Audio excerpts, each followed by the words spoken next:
DP judul Orang Muda yang Kaya. Sudah muda tapi kaya. Berarti kalau dia masih muda, dia sudah kaya. Berarti dia pemuda yang apa? Bayangkan masih muda dia sudah jadi kaya. Seorang muda sudah kaya. Berarti kalau secara logika, kalau dia pemalas tidak mungkin dia bisa kaya. Sudah pasti dia anak muda yang sangat rajin. Dari masa muda dia bekerja keras, membanting tulang. Bagaimana caranya supaya dia bisa memperoleh kekayaan? Dia berjumpa dengan Tuhan. Tuhan, bagaimana caranya supaya saya ini bisa memperoleh kerajaan sorga? Tuhan katakan begini, kenapa kau bertanya begitu? Kalau kamu mau masuk sorga, jangan membunuh, jangan mencuri, jangan berzina, jangan mengucapkan saksi dusta, hormatilah ayah dan ibumu, dan lain sebagainya. Terus anak muda ini katakan begini, oh sudah Tuhan, semua sudah aku lakukan. Apa yang tidak kulakukan? Semua sudah saya lakukan. Terus apa kata Tuhan? Kalau engkau ingin sempurna, bayangkan. Dia katakan begini saudara, semua saya sudah lakukan. Dia tidak berzina, dia tidak membunuh, dia tidak berdusta, dia menghormati orang tua.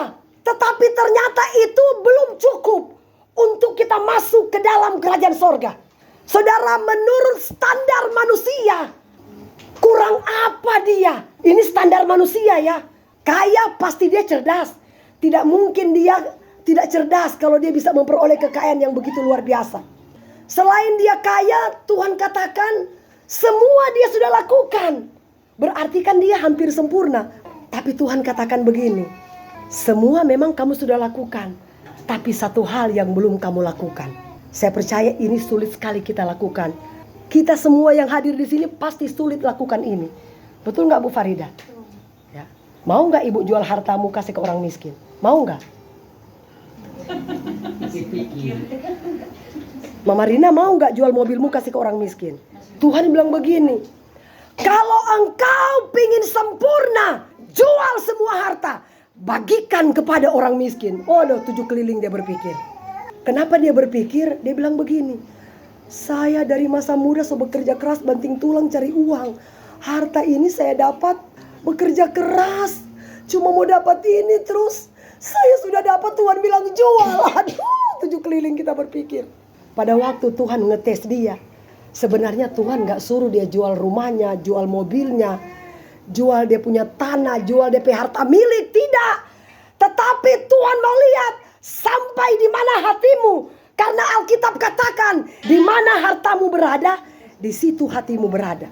Hati kita ini terkadang diuji oleh Tuhan. Mau berkorban aja di gereja 50.000 aja sulitnya luar biasa. Saudara bayangkan, dia bilang, jual semua harta, bagikan kepada orang miskin. Oh, pikir 7 keliling. Tapi itu logika saudara. Kita tidak bisa memungkiri, namanya kita masih manusia, ya. Tetapi hati kita ya lah yang dilihat oleh Tuhan. Sampai di mana kita tergerak untuk berkorban bagi pekerjaan Tuhan. Ini hati kita. Yang terpenting kita punya kemauan. Sebenarnya kita punya kemauan tinggi untuk berkorban, tetapi kadangkala kita tidak cukup. Tetapi yang firman Tuhan ajarkan, beri apa yang ada padamu. Bukan yang tidak ada yang Tuhan minta. Yang penting apa yang ada pada kita, tabur. Kalau kita tabur 1 liter, tidak mungkin kita bisa menuai 1 liter juga. Pasti lebih daripada itu. Amin. Tidak mungkin kita pingin petik tomat, kita tidak tanam tomat kok kita mau petik tomat. Sudah pasti tabur dulu benih. Baru di situ kita bisa menuai. Itu arti daripada ayat ini. Tapi saya percaya jemaat-jemaat KSM, jemaat yang suka berkorban. Amin. Berikan tepuk tangan buat Tuhan Yesus. Ya, saudara, saya percaya hati kita ini Tuhan sementara bentuk. Sebenarnya saudara, standar Tuhan untuk kita masuk ke dalam kerajaan sorga bukan karena kita beri, kita punya harta.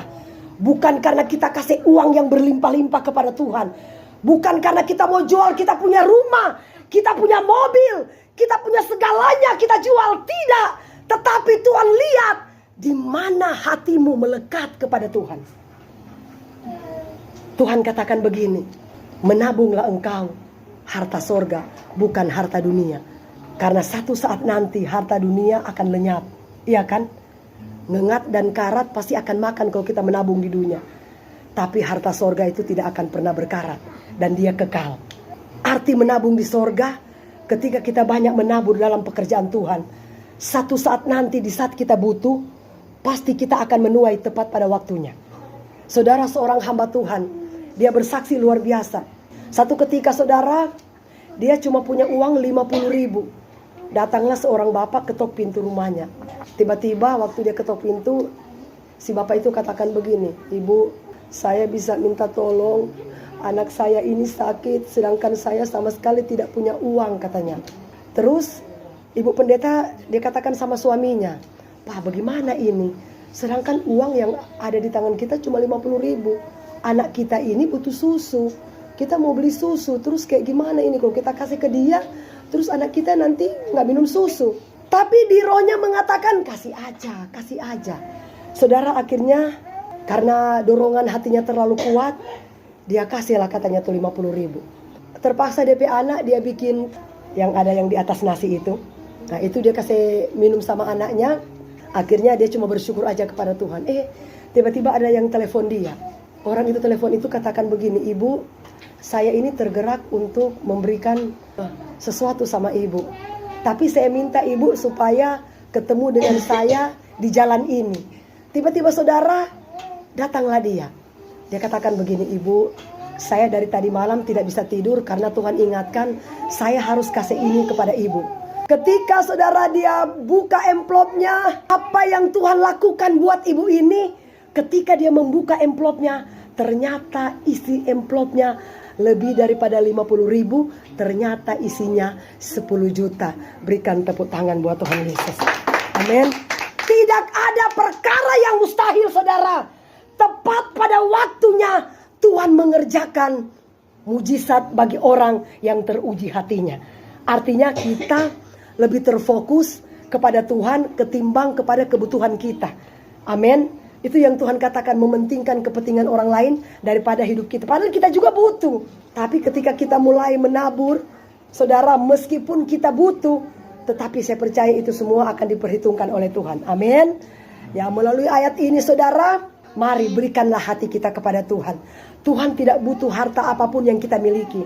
Tetapi hati kita bawa kepada Tuhan. Itu yang Tuhan minta. Kita memberikan korban yang terbaik bagi Tuhan. Amin. Tuhan berkati kita.